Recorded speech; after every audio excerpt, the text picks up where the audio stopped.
Welcome to Pindar Poetry. We hope you learned something new. You start by confirming the environment. Check the Isarcextract executable path and that you have execute permission.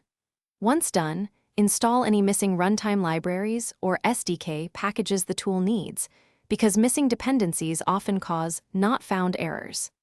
Next, run the exact command using the full absolute path to both the binary and target ISO, and add verbose. This shows missing shared libraries and command lookup issues, so you can see why the file wasn't found.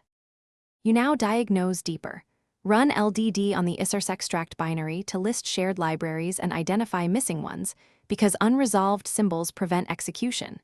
If the shell can't find the command, add the binaries folder to path or create a symlink in /usr/local/bin so the shell resolves it. If libraries are missing, install them via your package manager.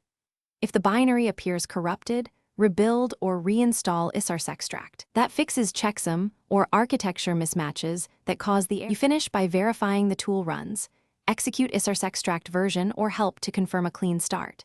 Make sure the binary matches your system architecture. A 32-bit binary needs 32-bit support libraries on a 64-bit host. If it still says, not found, run strace to follow file and library lookups and spot permission denials or missing files. Finally, after fixing any library or path issues, rerun with your target ISO. Success confirms the root cause was resolved. Thanks for watching. Consider subscribing if we helped you.